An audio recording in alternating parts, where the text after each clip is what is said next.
అందరూ కింద హాల్‌లో ఉండగా 'బ్రహ్మముడి' సీరియల్‌లో కావ్య అయితే ఇక మీ నిర్ణయం మీరు తీసుకుంటే నా నిర్ణయం నేను తీసుకుంటాను. మీకంటే నాకు నా బిడ్డ ప్రాణాలే ముఖ్యం. నాకు నా ప్రాణాలు లేకపోయినా ఒకటే. నేను చనిపోయినా పర్లేదు కానీ నా బిడ్డని మాత్రం నేను బ్రతికించుకుంటాను అని చెప్పేసి కావ్య అంటుంది. ఆ మాటతో రాజు అయితే షాక్ అవుతాడు. లాస్ట్‌కి ఇదే జరుగుతుందనుకున్నాను. ఇదే జరిగింది. ఇప్పుడు బిడ్డని ఎలా అసలు కావ్యని ఎలా దక్కించుకోవాలి అంటూ రాజు ఆలోచించుకుంటూ కోపంగా ఆ మాట అనగానే కావ్య రాజు అలిగి బయటికెళ్ళిపోతాడు.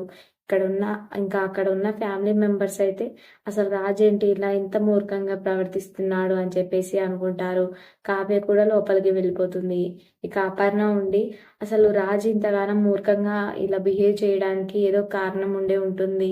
ఏంటండి మీరేం మాట్లాడకుండా ఉండిపోతున్నారు? ఏదో కారణం ఖచ్చితంగా ఉండే ఉంటుంది అని చెప్పేసి అపర్ణ అంటుంది. ఏముంది అపర్ణ మనం చేయడానికి అంతా మన తలరాతే. ఇలాంటి కొడుకును కనడం మన తలరాతలోనే ఉంది. మనం చేయడానికి ఏముంది ఇప్పుడు అని చెప్పేసి సుభాష్ అంటాడు. ఇంకా అక్కడి నుంచి అలా అయిపోతూ రాజైతే బయట కోపంగా ఆలోచిస్తూ ఉండగా అక్కడికి కళ్యాణ్ వస్తాడు. అన్నయ్య ఏంటి ఇది అందరితోని ఇలా మాటలు పడి నువ్వు చెడ్డవాడివి కావడం అవసరమా అందరి మైండ్‌లో? నువ్వెందుకు ఇలా ఆలోచిస్తున్నావు? నువ్వు నిజం చెప్పేయొచ్చు గదా! అప్పుడు ఫ్యామిలీ వాళ్ళంతా కలిసి ఒక నిర్ణయం తీసుకొని కావ్య వదినని ఒప్పించవచ్చు కదా! నువ్వు ఇలా బ్యాడ్ కావడం నాకేం నచ్చలేదు. ఇలా చేస్తున్నావు. నాకు ఇదేమీ ఇష్టం లేదన్నయ్య. నీకు చెప్పడం ఇష్టం లేకపోతే చెప్పు. నేను వెళ్లి వదినతో మాట్లాడతాను.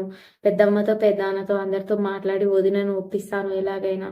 ఇలా నువ్వు అందరి దృష్టిలో ఇలా చెడ్డవాడివిగా మిగిలిపోవడం నాకేం ఇష్టం లేదు. అన్నీ చూస్తూ ఉండగా నేనేం మాట్లాడలేకపోతున్నాను. నాకు చాలా బాధగా ఉందన్నయ్య అని చెప్పేసి కళ్యాణ్ అంటాడు. "చూసావు కదరా మీ వదిన ఎలా మాట్లాడుతుందో. నిజం చెప్పినా కూడా తన ప్రాణాలకు ఏమైనా పర్లేదు. తన బిడ్డ ప్రాణాలకు ఏం కాకూడదు కదా!" అని చెప్పేసి కావ్య నిర్ణయం తీసుకుంది. ఇప్పుడు ఒకవేళ నిజం చెప్పినా కూడా కావ్య నాకేమైనా పర్లేదు. నా బిడ్డ ప్రాణాలు దక్కించుకుంటాను అని చెప్పేసి కావ్య అంటుంది. కావ్య ఈ మాటల్లో తేడా ఏమీ ఉండదు. నిజం చెప్పినా కూడా. తర్వాత అందరం బాధపడాల్సి వస్తుంది. మనం నిజం చెప్పి ఇంట్లో వాళ్ళని బాధ పెట్టడం తప్పించి ఏముందిరా అని చెప్పేసి కళ్యాణ్‌తో రాజు అంటాడు. అలా అని ఇలాగే వదిలేస్తామా? వదినని ఇంకా ఈ సమస్యకి పరిష్కారం ఏం చేయలేమా అన్నయ్య అని చెప్పేసి రాజుని అడుగుతాడు. దీనికి ఒకటే పరిష్కారం ఉంది. నా దగ్గర పరిష్కారం ఏంటో ఉంది కళ్యాణ్. అది నేను చెప్తాను. మన ఇద్దరం కలిసి చేద్దాం అని చెప్పేసి రాజు, కళ్యాణ్ అయితే డిసైడ్ అవుతారు. అదేంటి చెప్పన్నయ్య నేను ఖచ్చితంగా చేస్తాను. మీకు మంచి జరిగేది ఏదైనా సరే నేను ఖచ్చితంగా చేస్తాను అని చెప్పేసి కళ్యాణ్ అంటాడు. సరే పద మనం బయటికి వెళ్ళాలి ఫస్ట్ అని చెప్పేసి రాజు అక్కడి నుంచి కళ్యాణ్‌ని తీసుకొని కారులో వెళ్తారు. కారులో వెళ్ళి మెడికల్ షాప్ దగ్గర ఆగడం జరుగుతుంది. "ఏంటన్నయ్య ఇక్కడికి ఎందుకు తీసుకొచ్చావు? మెడికల్ షాప్ ఏంటి? ఇదంతా ఏంటి?" అని చెప్పేసి వాళ్ళ అన్నయ్యని రాజుని అడగడం జరుగుతుంది. "ఏమీ లేదు కళ్యాణ్. ఈ పేపర్ తీసుకొని వెళ్ళి ఇందులో ఉన్న టాబ్లెట్స్ తీసుకొని రా లోపలికెళ్ళి" అని చెప్పేసి కళ్యాణ్‌కి ఆ పేపర్ ఇస్తాడు. "ఇవేంటన్నయ్య దేని గురించి?" అని చెప్పేసి అడుగుతాడు కళ్యాణ్. "ఏం లేదు ఇది అబార్షన్ టాబ్లెట్స్. నేను గూగుల్‌లో చూసి వీటిని చూసాను. ఇవి వెళ్లి తీసుకొని రా. నాకు డాక్టర్ ఇచ్చిన ప్రిస్క్రిప్షన్ ఇది" అని చెప్పేసి అక్కడ ఉన్న టాబ్లెట్స్‌నైతే పేపర్‌లో ఉన్న టాబ్లెట్స్‌నైతే తీసుకొని రా అని చెప్పేసి కళ్యాణ్ అంటాడు. ఇక కళ్యాణ్ అయితే లోపల ఆలోచించుకుంటూ మా అన్నయ్యకి ఇలా పాప గురించి చెప్పిన దగ్గర నుండి అసలు ఏం చేస్తున్నాడో అర్థం కావట్లేదు. ఇలా మారిపోయాడు మా అన్నయ్య అని చెప్పేసి అనుకుంటాడు. "ఏంట్రా ఆలోచిస్తున్నావు? వెళ్ళు కళ్యాణ్" అని చెప్పేసి రాజు అయితే కళ్యాణ్‌ని లోపలికి పంపిస్తాడు. "సరే అన్నయ్య వెళ్తాను" అని చెప్పేసి వెళ్తాడు. అన్నయ్య లోపల ఏమన్నా అడిగితే ఏమని చెప్పాలి అని చెప్పేసి రాజుని కళ్యాణ్ అంటాడు.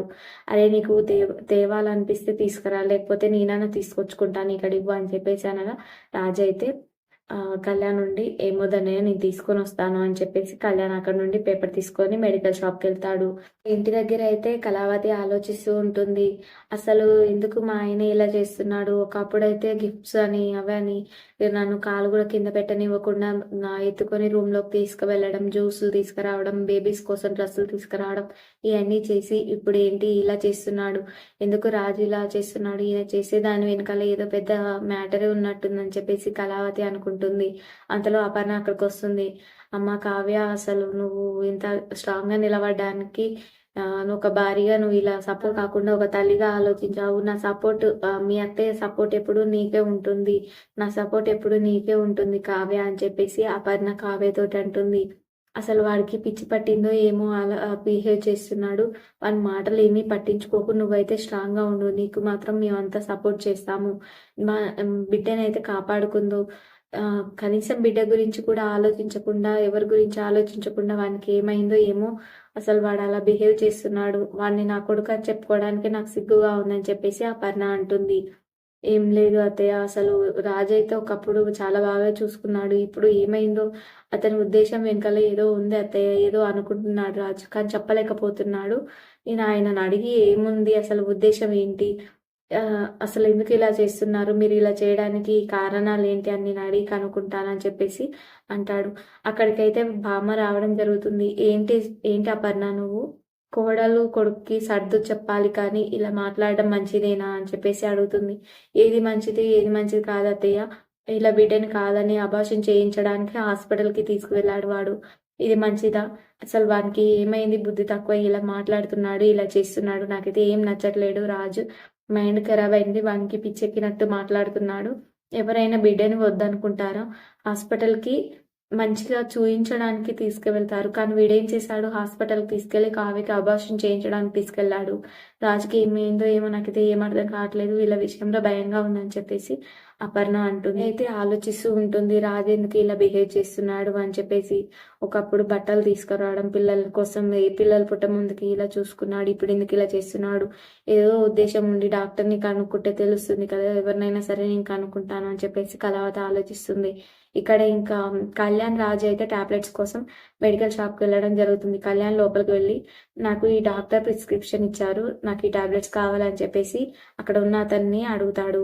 ఈ టాబ్లెట్స్ ఇవ్వడం పెద్ద కష్టం. టాబ్లెట్స్ ఇవ్వడం పెద్ద కష్టమేం కాదు. కానీ ఈ టాబ్లెట్స్ ఇవ్వాలంటేనే కొంచెం ఆలోచించాల్సొస్తుంది. ఈ టాబ్లెట్స్ మీకు ప్రిస్క్రిప్షన్ ఎవరు ఇచ్చారా అని చెప్పేసి అక్కడ ఉన్న అతను కళ్యాణ్‌ని అడుగుతాడు. సుధాకర్ అనే డాక్టర్ అయితే ఈ ప్రిస్క్రిప్షన్ రాశాడు. సుధాకర్ అనే డాక్టర్ అయితే ఇక్కడ మీరు ఫేమస్ డాక్టర్, ఇక్కడ ఫేమస్ మెడిసిన్స్ అని మరి ఇక్కడ ప్రిస్క్రిప్షన్ ఇస్తే అతని పేరు చెప్పి ప్రిస్క్రిప్షన్ ఇస్తే టాబ్లెట్స్ ఖచ్చితంగా ఇస్తారని చెప్పేసి ఆ డాక్టర్ అయితే మాకు ఈ ప్రిస్క్రిప్షన్ ఇచ్చారు. మీరు టాబ్లెట్స్ ఇవ్వండి అని చెప్పేసి అంటారు. అలా కాదండి, ఇప్పుడు ఆన్‌లైన్‌లో అందరూ ప్రిస్క్రిప్షన్‌లు తీసుకొని జిరాక్స్ తీసుకొని వస్తున్నారు. ఇది డాక్టర్ సజెషన్ చేసింది అని చెప్పేసి ఇక్కడ అడుగుతున్నారు. కానీ తర్వాత అది ఫేక్ అని తెలుస్తుంది. తర్వాత కోర్ట్‌ల చుట్టూ తిరిగేది మేమే అండి. అసలు మీరేమనుకోకండి. ఈ డాక్టర్ గురించి తెలీదు. నేను ఒకసారి సుధాకర్ డాక్టర్‌తో మాట్లాడతానని చెప్పేసి అతను అక్కడున్న అతనైతే టాబ్లెట్స్ ఇవ్వకుండా అతను కాల్ చేస్తాడు. ఇక కళ్యాణ్ అయితే ఆలోచిస్తాడు. ఇప్పుడు సుధాకర్ డాక్టర్‌కి కాల్ చేస్తే నేను ఫేక్‌గా ఇలా ప్రిస్క్రిప్షన్ తోటొచ్చానని తెలిసిపోతుంది. తర్వాత చాలా గందరగోళం అయిపోతుంది అని చెప్పేసి కళ్యాణ్ ఆలోచించి, ఆగండి మీరు ఫోన్ చేయకండి అని చెప్పేసి అంటాడు. అక్కడున్న అతనైతే షాక్ అవుతాడు. ఎందుకండి ఏమైంది? ఎందుకు కాల్ చేయొద్దంటున్నారు? మీకు టాబ్లెట్స్ వద్దా? అని చెప్పేసి అడుగుతాడు. కావాలి కానీ మీరు ఫోన్ చేయడం ఏమొద్దు అని చెప్పేసి అడుగుతారు. ఎందుకు మీరేమన్నా ఫేక్ ప్రిస్క్రిప్షన్ తీసుకొచ్చారా? అని చెప్పేసి అడుగుతాడు. ఫేక్ అనేం లేదు. మీ ఫోన్ నుండి చేయడం ఎందుకు? నా ఫోన్ నుండి చేస్తాను అని చెప్పేసి కళ్యాణ్ అంటాడు. ఎవరి ఫోన్ నుండి చేస్తే ఏంటండి? అని చెప్పేసి అతను అడుగుతాడు. అంటే ప్రిస్క్రిప్షన్ తెచ్చింది నేను కదా! నా ఫోన్ నుండి చేస్తేనే బావుంటుంది.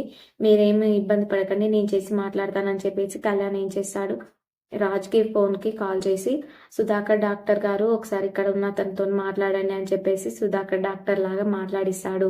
ఇక రాజ్ అయితే సుధాకర్ డాక్టర్ లాగా మాట్లాడి, ఆ ప్రిస్క్రిప్షన్ నేనే ఇచ్చాను. తొందరగా టాబ్లెట్స్ ఇవ్వండి. అవి ఇంపార్టెంట్ మాకు చాలా అని చెప్పేసి రాజ్ మాట్లాడడం జరుగుతుంది. అలా మాట్లాడితే అతను టాబ్లెట్స్ ఇస్తాడు. ఆ టాబ్లెట్స్ తీసుకొని బయటకొస్తాడు. ఏంట్రా కళ్యాణ్ టాబ్లెట్స్ ఇచ్చాడా లేదా అని చెప్పేసి రాజ్ అయితే కళ్యాణ్‌ని అడుగుతాడు.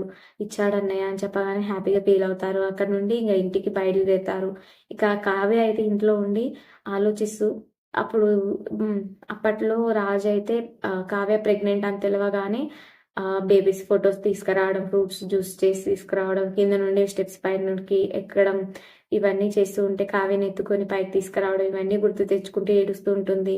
ఇంకా కావ్య అయితే ఆ బేబీస్ ఫోటోస్ తీసి అంతా గోడలకు అతికించడం జరుగుతుంది. అది చూసిన బామ్మ అయితే, "నువ్వు పిల్లల మీద ఎంత ప్రేమ పెంచుకున్నావు కానీ ఒకసారి వాని గురించి కూడా ఆలోచించమ్మా" అని చెప్పేసి అక్కడున్న బామ్మ అయితే అంటుంది. కాదు బామ్మ, రాజైతే అసలు నా గురించి ఎంతో ఆలోచించాడు, ఎంతో చేశాడు. ఇప్పుడు కూడా ఎంతో హ్యాపీగా ఉంటామనుకునేసరికి ఇప్పుడు ఇలా జరుగుతుంది. నా జీవితంలో ఒకటి పోగానే ఒకటి ఇలా జరుగుతుంది. ఎందుకు జరుగుతుందో అర్థం కావట్లేదని చెప్పేసి కావ్య అయితే ఆ బామ్మని పట్టుకొని ఏడుస్తుంది. ఇక ఇదండి ఈరోజు ఎపిసోడ్ అయితే. ప్రోమో వచ్చేసి ఇక రాజు అయితే టాబ్లెట్స్ తీసుకురావడం జరిగింది కదా! ఇక కావ్య అయితే జ్యూస్ తీసుకురమ్మని చెప్పి పరామకి చెప్తుంది. అక్కడ జ్యూస్ పిండగా రాజు వెళ్ళి "నువ్వు వెళ్ళి పని చూసుకో. ఈ జ్యూస్ నేను పిండి నేను కళావతికి ఇస్తానని" చెప్పేసి ఆమెను పంపించడం జరుగుతుంది. ఇక రాజు తెచ్చిన టాబ్లెట్స్ అయితే అందులో కలిపేసి జ్యూస్ తీసుకెళ్ళి ఇస్తాడు. "జ్యూస్ మీరెందుకు తెచ్చారు? నేను పరామకి చెప్పాను కదా! తను ఎక్కడికెళ్ళిందని" చెప్పేస్తే "జ్యూస్ నేను ఇవ్వకూడదా కళావతి" అని చెప్పేసి డల్‌గా అంటాడు. "అలా కాదండి" అని చెప్పేసి అడగ్గా ఆ జ్యూస్ తీసుకొని తాగుతుంది కళావతి. ఇక కళ్యాణ్ అయితే డోర్స్ చాటుకుండి చూస్తాడు. షాక్ అవుతాడు. మొత్తానికి మా వదినతోటి అన్నయ్య జ్యూస్ తాగించేస్తున్నారు. అందులో టాబ్లెట్స్ కలిపి అని చెప్పేసి షాక్ అవుతాడు. మరి ఈ టాబ్లెట్స్ తాగుతుందా కళావతి? ఏం జరుగుతుంది? మరి అబార్షన్ అవుతుందా లేదా చూడాలంటే రేపటి ఎపిసోడ్‌లో చూద్దాం. వీడియో నచ్చితే ఒక లైక్ చేసి సబ్స్క్రైబ్ చేసుకోండి. Thank you for watching.